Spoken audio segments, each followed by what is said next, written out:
Con Félix Martín, fiscal, que desde hace unas semanas nos está trayendo la historia, porque es que la historia de cada uno de esos psicópatas del exterior o algún caso nuestro, español y reciente, sus historias explican muchas cosas sobre lo que tiene que ver la justicia, la criminología, cómo se entiende lo que comúnmente conocemos como las personalidades psicópatas. El capítulo anterior lo dedicaste, Félix, a Jeffrey Dahmer, el carnicero de Milwaukee.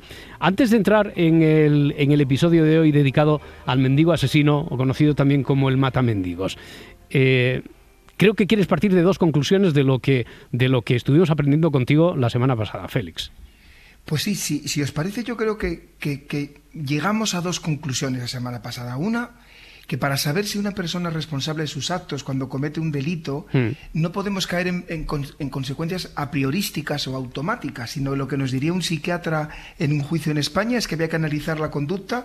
¿Os acordáis que dijimos tanto la predelictiva como la perdelictiva en el momento como la postdelictiva? Y sobre todo, a ver si hay una relación causa-efecto en cada uno de estos tres periodos entre la psicosis o el trastorno mental que sufre el sujeto y los hechos que cometió. Ya. Esa sería la primera consecuencia. ¿Y en aquel caso qué ocurrió con Jeffrey Dahmer? Pues os acordáis que llegábamos a la conclusión de que fue un sujeto que fue condenado a cumplir una pena de prisión porque se llegó a la conclusión de que controlaba sus actos porque, recordemos, confesó que para poder llevar a cabo sus crímenes necesitaba ingerir grandes cantidades de alcohol para ayudarle a superar su inhibición, con lo cual tenía un control sobre lo que hacía.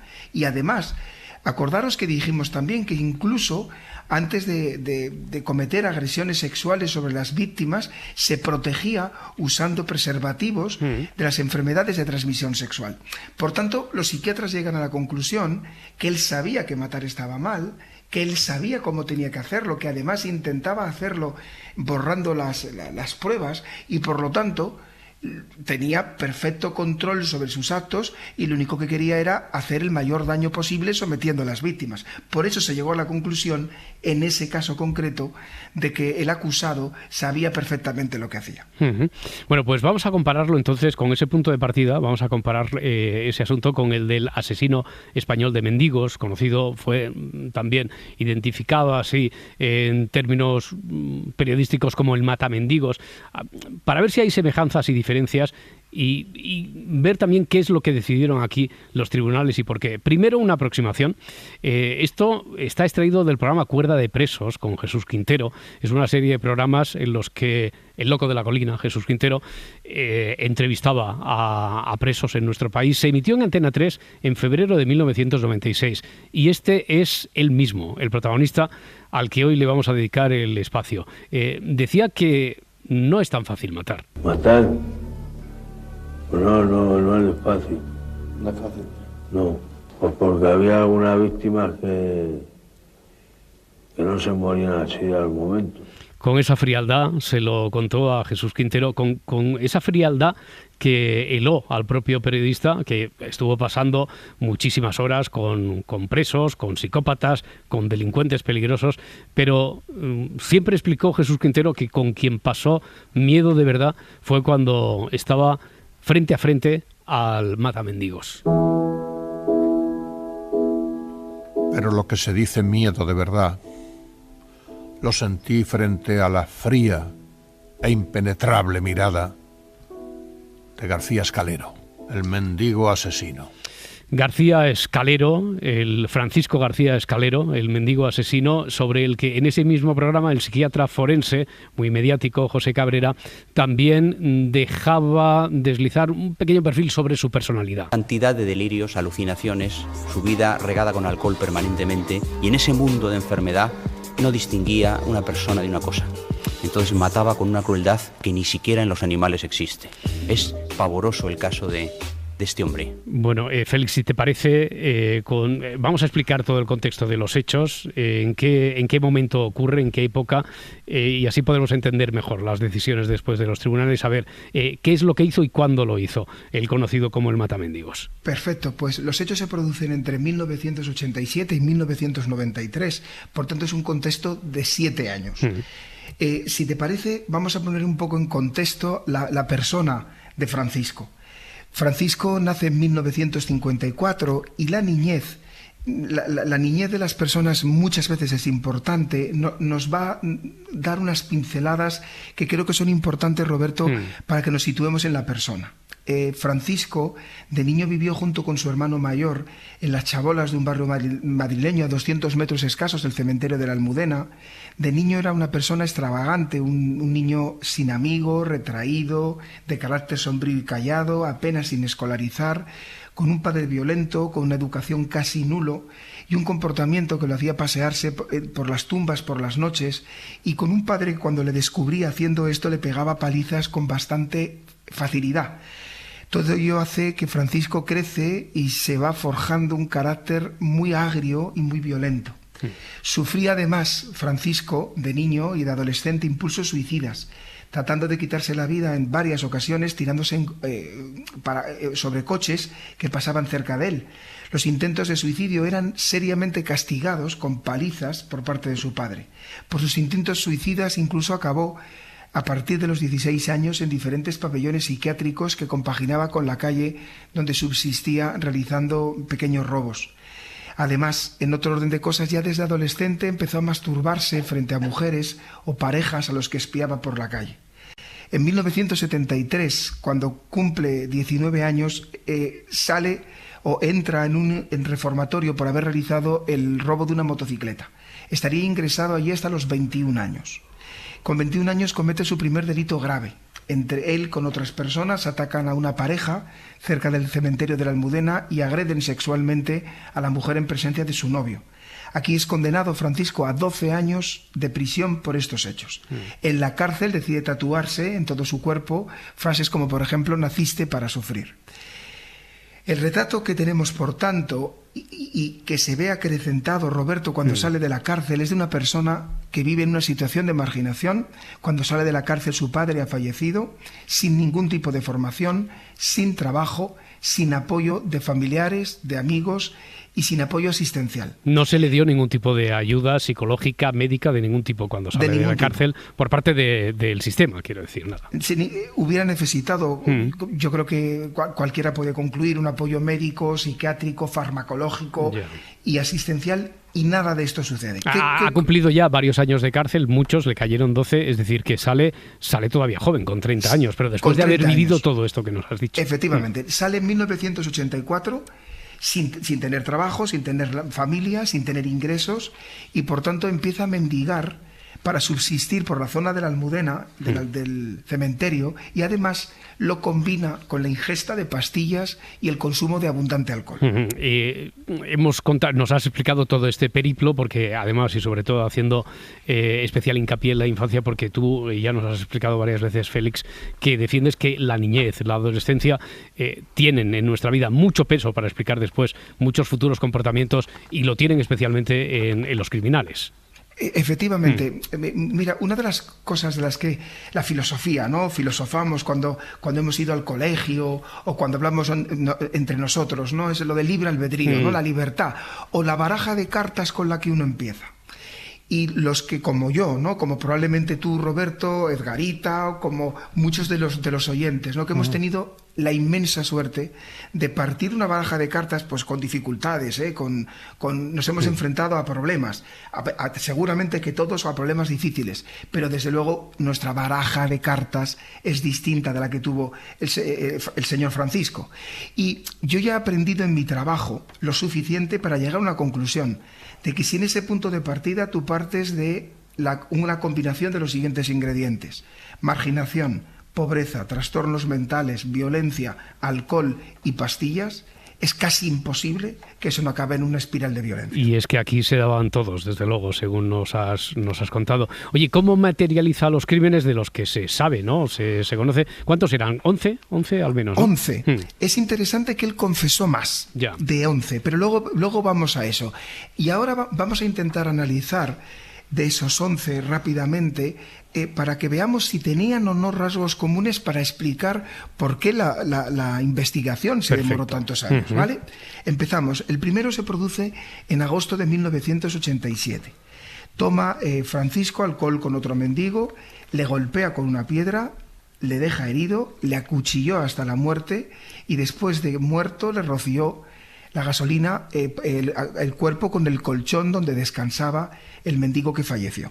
¿Vale? Este fue el primero.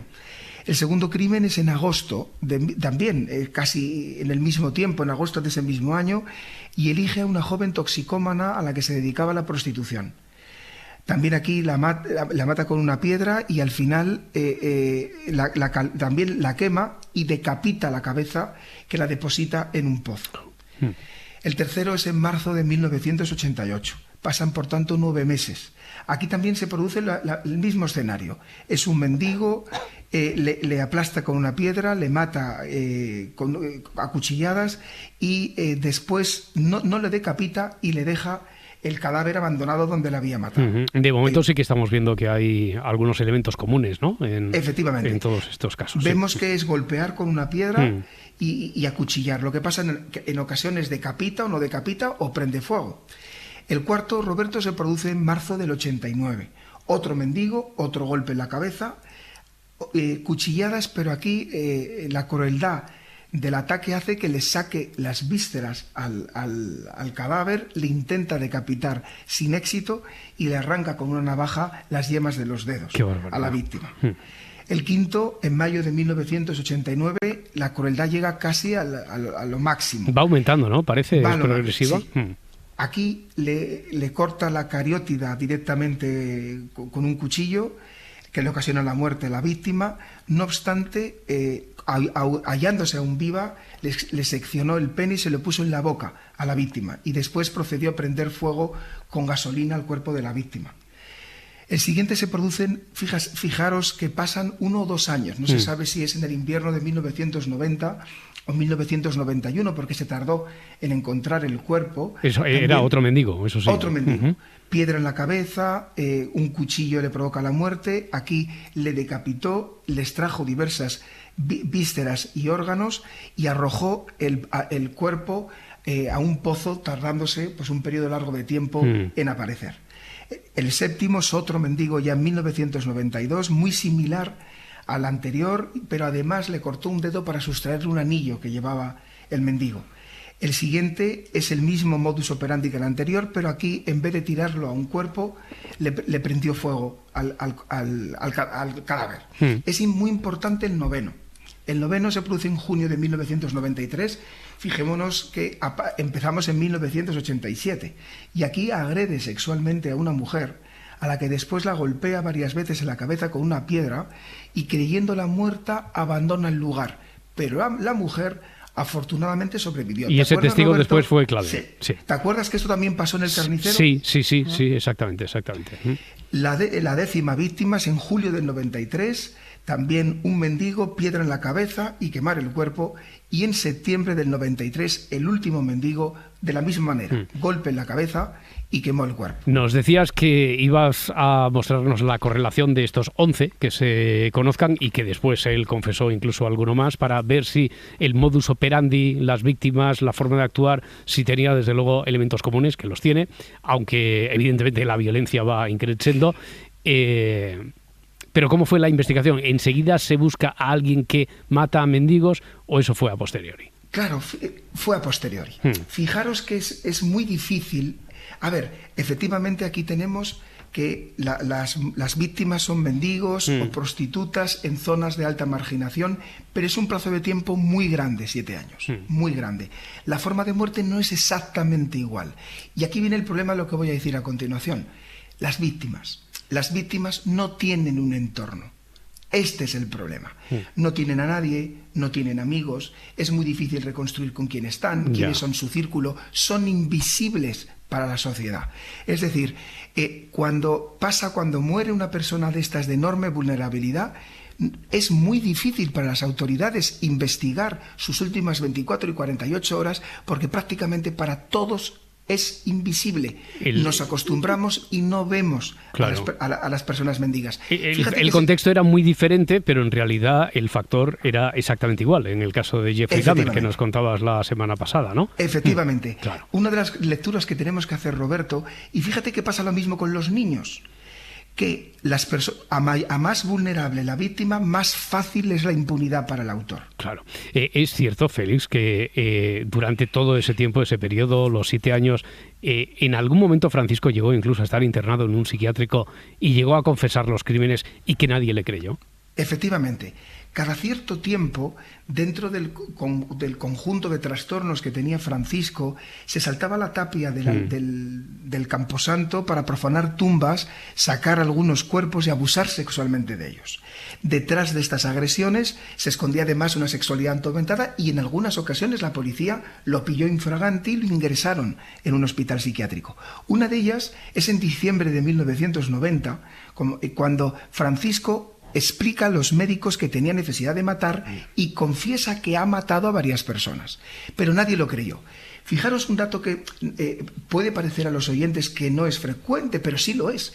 Es frecuente que cuando se producen crímenes llamativos llamen personas bien con enfermedades o bien con ganas de llamar la atención, reconociendo haberse el autor de los hechos, o a veces llaman personas creyendo que han visto al autor de los hechos en algún lugar determinado. Yo recuerdo, Roberto, cuando fueron los atentados aquí en Barcelona, las llamadas que recibieron los Mossos de Escuadra, muchas veces de gente de buena fe, pensando que habían visto a los terroristas en distintas situaciones de la ciudad. Por tanto, esto es mucho más frecuente de lo que parece. Ya, no se le creyó entonces en alguna de sus confesiones, se pensaba que era parte del delirio o de su afán de protagonismo, por lo que fuera. ¿Cómo se consiguió entonces averiguar que Francisco era el asesino, el que después se le bautizó como el matamendigos? Pues en septiembre del 93, pocos días después del último asesinato, Francisco, con lo atormentado que está con lo que hace, con su conjunto de situación, se intenta suicidar, abalanzándose sobre un coche en marcha. Se ingresa, le cogen, le ingresan en un hospital psiquiátrico y allí relata a las enfermeras el último de sus crímenes, pero da detalles tan concretos que eso extraña al personal sanitario. Aquí está la clave, claro. Los detalles tan concretos, llaman a la policía va, se entrevista con Francisco, lo confiesa todo dando esos detalles y finalmente la policía dice: jobar, que nos encontramos ante un asesino en serie que ha estado matando durante 7 años a un montón de personas. Ya, eso sin embargo, si he tomado bien los apuntes de todas estas clases que nos has dado, Félix, la confesión en sí, aunque se lo crea en este caso sí la policía, eso no es suficiente para probar la autoría de Francisco, ¿no? Efectivamente, una de las grandes lecciones que hemos dado es que la confesión, por el temor, aunque pueda estar comprada, influida, etcétera, no es suficiente. Por tanto, ¿a qué se dedicó a hacer la investigación? Primero, médicos forenses, y así lo dice la sentencia, que es una sentencia muy interesante, examinaron a Francisco y determinaron que era verosímil su testimonio. Segundo, además, la policía comprobó que había detalles que no habían trascendido, como por ejemplo lugares donde estaban depositados los cuerpos, si estaban decapitados o no, donde se habían producido las concretas agresiones, que solo podía saber el autor de los hechos, y dio tantos detalles y fue tan exhaustivo el interrogatorio que efectivamente vieron que lo que decía Francisco era real. Y tercero, ¿os acordáis que había una víctima que sobrevivió? Sí, claro. Pues esa víctima en el juicio y en la investigación reconoció al autor. Vamos a hacer una cosa, si te parece. Vamos a dedicarle una segunda parte porque todavía quedan muchas cosas por saber del resto de la investigación, de qué es lo que pasó con Manuel, qué es lo que se dictaminó de forma forense sobre los trastornos mentales que sufría, qué consecuencias tuvo la sentencia, qué es lo que pidió el Ministerio Fiscal, a qué fue condenado exactamente. Si te parece, para no precipitarnos, porque ahora nos quedan 2 minutos donde desde luego no se puede despachar todo esto y porque me parece que hay todavía mucho que abordar sobre este caso que puede ser ejemplo de tantos otros. Perdóname que me he enrollado un montón. No, al revés. Es que la historia es interesantísima y no se puede despachar en menos tiempo de que lo has hecho. Félix Martín, fiscal, un abrazo, amigo, muchísimas gracias. Un abrazo enorme para todos. Los perfiles de psicópatas que nos está mostrando en estas últimas semanas Félix Martín, fiscal, abriendo aquí el juzgado de guardia, nos habíamos quedado a mitad de camino sobre la que tiene que ver con Francisco García Escalero, el mendigo asesino o el matamendigos. Recuerdo que nos estuviste hablando de cómo la infancia de Francisco García Escalero había sido, como en muchas otras ocasiones, muy importantes. Todos aquellos capítulos que había vivido, convulsos, su niñez le marca como un chaval sin amigos, retraído, de carácter sombrío, callado, apenas sin escolarizar, que además recibía palizas de un padre muy violento. Empezamos por ahí, ¿verdad, Félix? Empezamos por cómo le había podido marcar todos aquellos episodios. Efectivamente, y hablamos efectivamente de cómo la infancia, ¿no? Pues eso puede explicar muchas cosas del futuro de una persona. Sufría incluso frecuentes impulsos suicidas. Fue en el año 73 cuando fue ingresado en un reformatorio por haber realizado el robo de una motocicleta.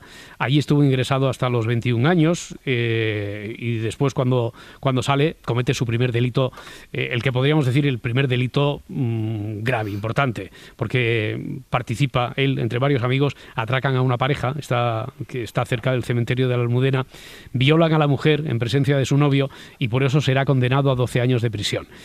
Sale en 1984 y en 1984 también destacábamos que era joven, porque sale de prisión con 30 años, pero sale en una situación también de desamparo total, ¿verdad? Sin tener ningún tipo de apoyo exterior, ni trabajo, ni familia, ni amigos, Félix.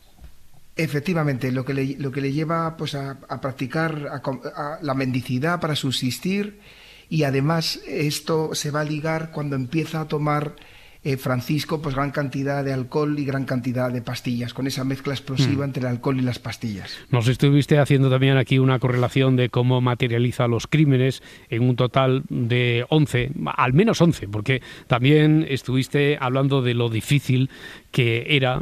Habitualmente, si había rasgos comunes entre sus víctimas, sobre todo, aparte del modus operandi, es que se trataban de mendigos, prostitutas, y eso, el que sus víctimas pertenecieran a esos colectivos, pues redundaba en tu idea de que cuando las víctimas son invisibles, porque no son víctimas a las que se le tenga un aprecio social en ese caso, pues era mucho más difícil el tener relación de unos asesinatos o unos crímenes con otros, ¿no? Tienes toda la razón nuevamente. Fijaros que lo que primero que se hace cuando se comete un crimen es tratar de reconstruir las últimas horas de la víctima. Con esa información se obtienen muchas cosas de lo que ha podido suceder a través de sus amigos, sus familias. Claro, ¿qué sucede cuando la víctima es una persona invisible, que no tiene amigos, que está marginada, que no tiene familia que se preocupe? Pues esa reconstrucción de sus últimos momentos, de sus últimos días y horas, es mucho más difícil, y eso dificulta totalmente el esclarecimiento de la verdad. Por tanto, decíamos la semana pasada, Roberto, si te acuerdas, que la vulnerabilidad de una persona es casi sinónimo o acrecienta la posible impunidad del crimen contra esa persona vulnerable. Claro, y recuerdo cómo durante todo ese periodo, más o menos es desde empieza a cometer los crímenes, son como 10 años más o menos, ¿no? Desde el 83 hasta el 93, que en ese periodo incluso fue internado, estuvo en un psiquiátrico, llegó a confesar allí los crímenes, pero nadie le creyó. Nuevamente es correcto todo lo que tú señalas. ¿Qué sucede? También decíamos la semana pasada, pasa que ya fue al final y era muy rápido, que es relativamente frecuente que determinadas personas con patologías reconozcan crímenes. Es decir, no es la policía muchas veces tiene que descartar multitud de llamadas de personas que por llamar la atención o por algún tipo de patología que sufren reconocen crímenes que no han hecho. Por tanto, no es infrecuente que esto suceda. ¿Sabes? A ver, vamos a retomar la historia aquí, si te parece, porque creo que ya tuviste oportunidad de contarnos más o menos, pero como dices ya en los últimos minutos y de forma muy, muy resumida, ¿cómo se consiguió averiguar entonces que Francisco era el asesino que se estaba buscando? Como tú has explicado antes, el último crimen es en 1993, en septiembre de 1993.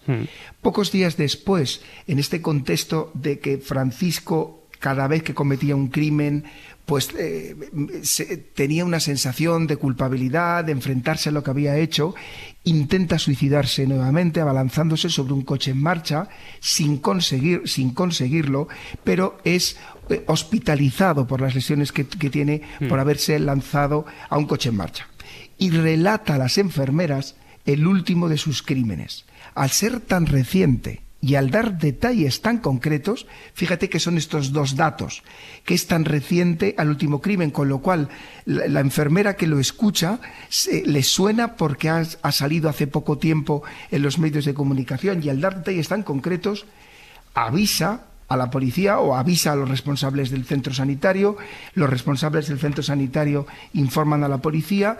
Una vez que la policía se persona en el lugar, hablan con Francisco y se dan cuenta, o lo que les sorprende, es que está dando detalles muy claros, está dando detalles no solamente de un crimen, sino de varios, y que la manera de contarlo era de alguien impasible, frío, sonriendo y con timidez, como contando un relato que era muy claro, muy concreto, y todo eso alertó a los investigadores de que posiblemente estábamos ante el asesino de los mendigos. Y es aquí, en este momento, cuando se enlazan, pues que hay un montón de crímenes.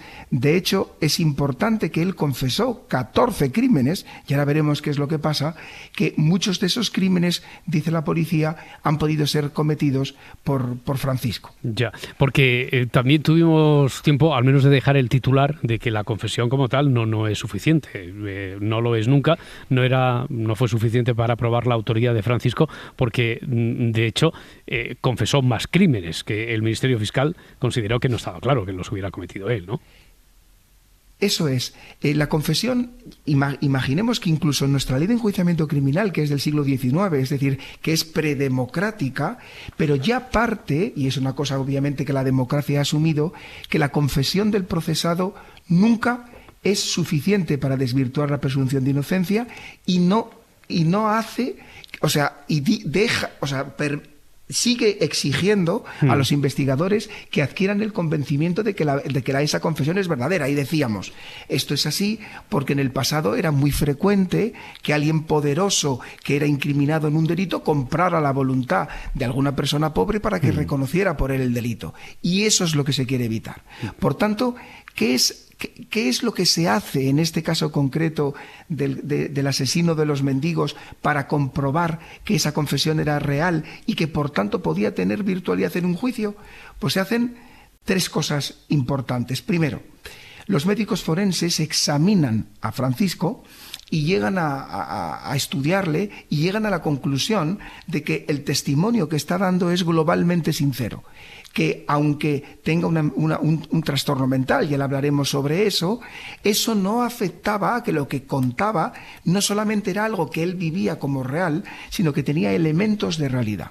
Segundo elemento, la policía también comprueba que Francisco ha dado detalles que solo podía dar el que conocía los hechos. ¿Por qué?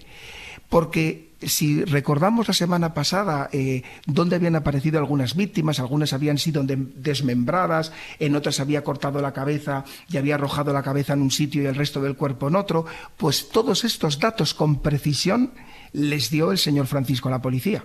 Por tanto, era algo que solo sabía el que lo había cometido, así como solo sabía el que lo había cometido alguna de las lesiones concretas.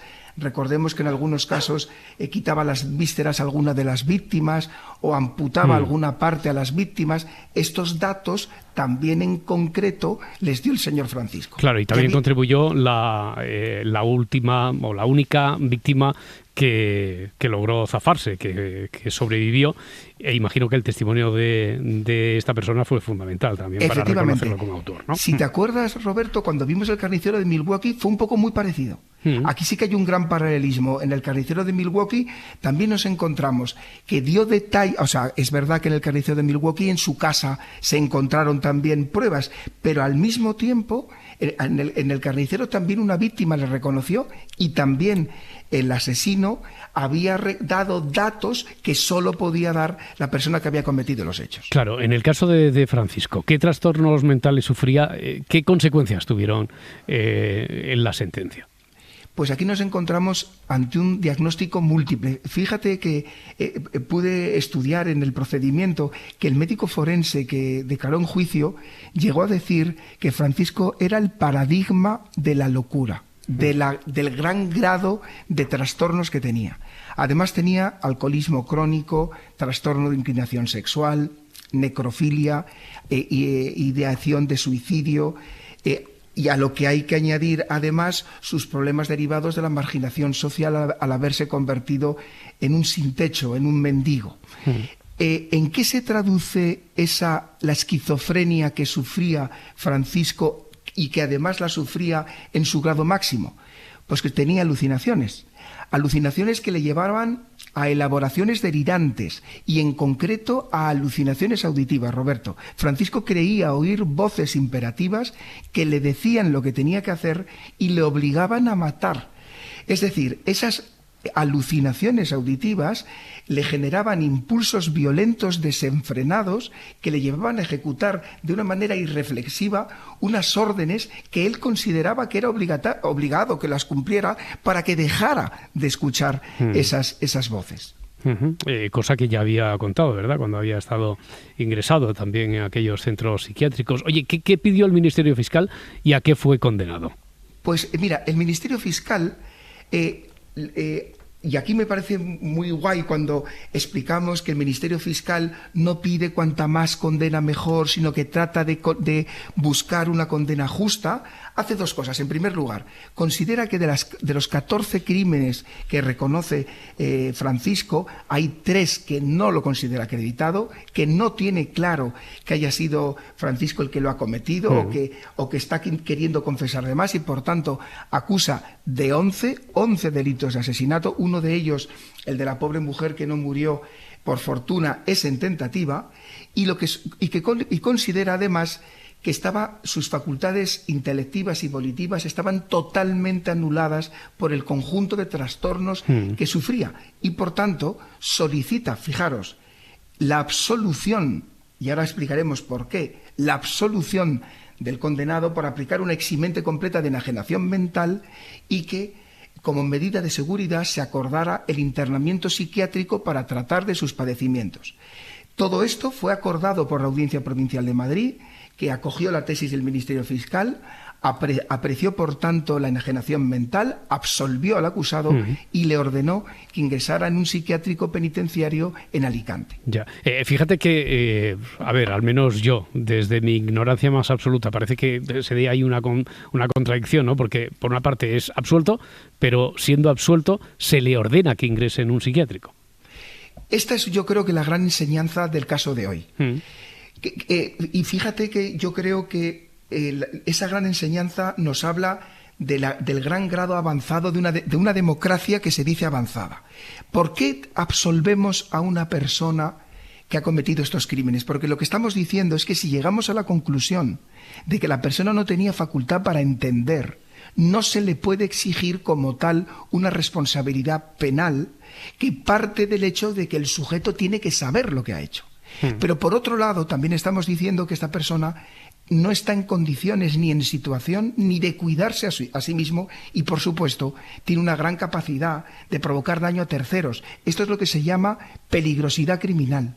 Como la peligrosidad criminal, Roberto, está ligada a la comisión de un delito, es decir, no es que tú me pareces peligroso y por eso te interno en un psiquiátrico, no, es tú me pareces peligroso y has cometido delitos. En ese caso, y solo en ese caso, el Estado está legitimado a través de una sentencia a llevarte a un psiquiátrico, pero no te va a poder considerar responsable penalmente. No sé si me he explicado bien. Sí, pero y mira, desde la misma ignorancia te pregunto, ¿se podría haber llegado a la conclusión, se podría haber acordado, por ejemplo, un tratamiento pero ambulatorio? Se podría, Se podría. y de hecho la defensa lo pidió. Ya. Y es muy interesante también cómo el tribunal, asumiendo el criterio del Ministerio Fiscal, asume que el tratamiento ambulatorio no es posible. Y dice: no procede un mero control ambulatorio porque este es insuficiente para neutralizar la peligrosidad criminal. Y dice: si valoramos la índole de la enfermedad que sufre Francisco, la intensidad de la misma, la gravedad de los hechos, eso refleja una peligrosidad que hace que con el tratamiento ambulatorio no sea suficiente. ¿Por qué? Porque la enfermedad que padece, reflejada en la extremada gravedad de lo que ha cometido, hace que sea necesario un tratamiento eficaz con neurolépticos y que se mantenga un estricto control de su ingesta de alcohol y que siga un tratamiento farmacológico. Y eso no puede llevarse en un tratamiento ambulatorio porque no hay manera de asegurar que vaya a cumplirlo.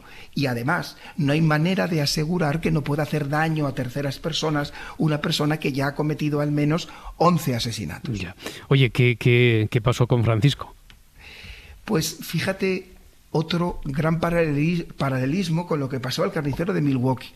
El 19 de agosto del 2014 murió en el psiquiátrico penitenciario. En este caso no murió a manos de otro preso, como sucedió en el caso del preso norteamericano. Sí, fíjate qué muerte tan triste, al atragantarse con un hueso de ciruela en su celda. En la celda del psiquiátrico. En la celda del psiquiátrico. Es decir, tuvo una vida triste, cometió hechos extremos, murió de una manera triste, y la noticia de su muerte, fíjate que su vida tuvo mucha trascendencia mediática, incluso en el programa que vimos el otro día, incluso hay alguna película también sobre él. Sin embargo, la noticia de su muerte apenas tuvo trascendencia mediática. Félix Martín, fiscal, un placer como siempre. La próxima semana seguimos con el catálogo de psicópatas que nos ayudan a entender también cómo funciona la justicia y cómo funciona la psique. Un abrazo, Félix. Hasta la próxima. Abrazo enorme para vosotros. Adiós, un abrazo. buenos días. Adiós.